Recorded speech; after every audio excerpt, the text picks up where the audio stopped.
প্রত্যেকটা ফ্রেন্ড সার্কেলের মধ্যে এরকম দুই একটা কুলি হারামি বন্ধু থাকবো, যে বন্ধু আমাদের বিকেলবেলায় বন্ধুদের সাথে আড্ডা দেওয়ার জন্য বাইরে ঠিক, চায়ের দোকানে চায়ের বিল খুব জোর জবরদস্ত করে দিতে আসবে ঠিক, কিন্তু বিল দেওয়ার সময় সে দেখবো তার পকেটে মানি ব্যাগ নেই, কারণ সে ইচ্ছের ভুলে মানি ব্যাগে খাটের চিপ এসে রাখি আসছে মানি ব্যাগটা।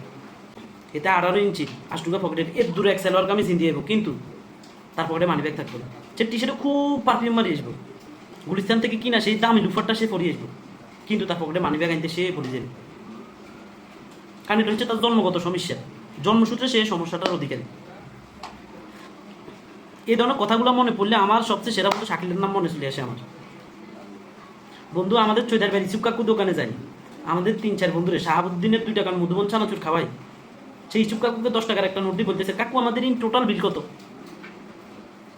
অথচ এই বন্ধুরে দেখি রাত 10টার সময় সে প্রেমিকের মোবাইল রিচার্জ করে দেয়। বন্ধু আমরা রাত 10টা 10:30টার সময় মাঝে মধ্যে একটা মেসেজ ড্রপ করবো, বন্ধু আমি একটু খুব ইমার্জেন্সি সমস্যা ঠিক গেছি, 20 টাকা মোবাইল রিচার্জ দাও, তোমার খুব দেখা হওয়ার মাত্রই তোমার টাকাটা দিয়ে দিবি। এই ধরনের যে বন্ধুগুলো আছো তোমাদের টিকা খুব দেখাইবো তোমার।